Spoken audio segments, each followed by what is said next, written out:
Wine यानी शराब एक ऐसा नशा पदार्थ है जिसके दीवाने दुनिया भर में है। और इस वाइन शराब की दीवानगी इतनी है कि पूरे दुनिया भर में मशहूर है। जवान हो या बूढ़ा, अमीर हो या गरीब, अपनी हैसियत के मुताबिक हर कोई इस शराब का आशिक है। और यहाँ तक कि महिलाएं भी शराब पीने में मर्दों से पीछे नहीं है। पार्टी हो या कोई फंक्शन, हर कोई इस शराब के नशे में मदहोश होकर एक अलग सा ही इंजॉय करता है।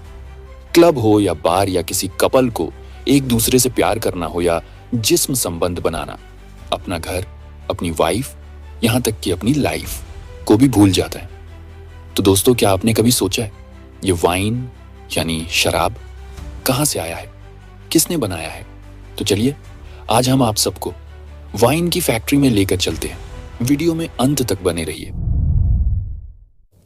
वाइन की शुरुआत लगभग 8000 से 9000 साल पहले काकेशस क्षेत्र से माना जाता है, जिसमें आज के हर देश शामिल हैं।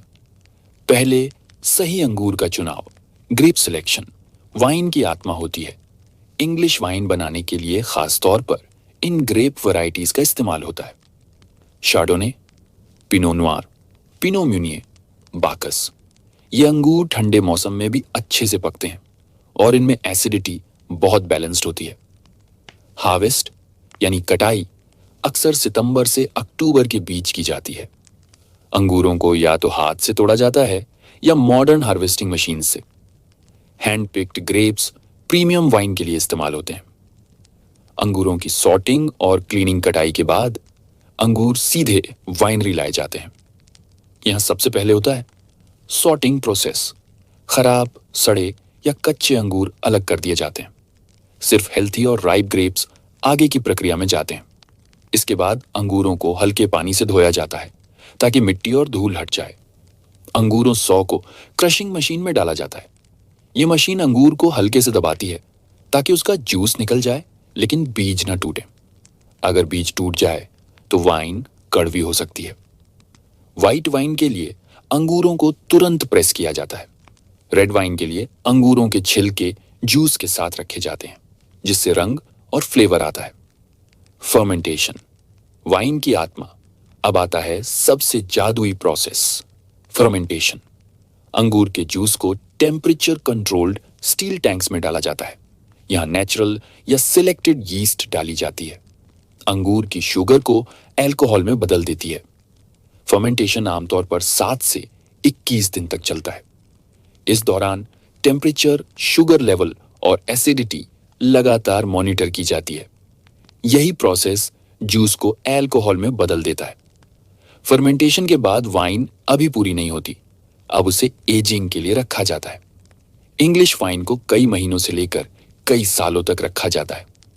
ओक बैरल से वाइन में वुडी अरोमा और कॉम्प्लेक्स फ्लेवर आता है। फिर बॉटल में दूसरी फर्मेंटेशन होती है। इससे नेचुरल बबल्स बनते हैं। बॉटल्स को कई महीनों तक उल्टा रखकर घुमाया जाता है, जिसे रिडलिंग कहते हैं।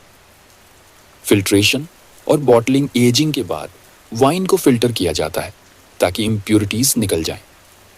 फिर ऑटोमेटेड मशीन से बॉटल्स में भरा जाता है। हर बॉटल को एयर टाइट सील किया जाता है और लेबल लगाया जाता है। फिर उसके बाद वाइन की क्वालिटी टेस्टिंग होती है और सही तरीके से मशीनों के द्वारा वाइन को ठीक से चेक किया जाता है ताकि वाइन मार्केट में जाए तो कोई शिकायत ना आए। वाइन मार्केट में भेजने से पहले हर बैच की लैब टेस्टिंग होती है। अल्कोहल प्रतिशत, test profile, aroma safety standards, सब कुछ चेक किया जाता है। अब ये वाइन फैक्ट्री से निकलकर पूरी दुनिया में बाजारों में भेजी जाती है, जिसमें कुछ जगहों के नाम शामिल है। Luxury hotels, wine bars, international competitions, जहां के ऑनर वाइन यानी शराब को पहले ही अपने पास स्टॉक कर लेते हैं। फिर बाद में अलग अलग जगहों पर वाइन की रेट ज्यादा दर में दी जाती है। और यह शराब, जिसे इंग्लिश वाइन भी लोग कहते हैं, हर जगह इंग्लिश वाइन इस वक्त अपनी पहचान बना चुकी है।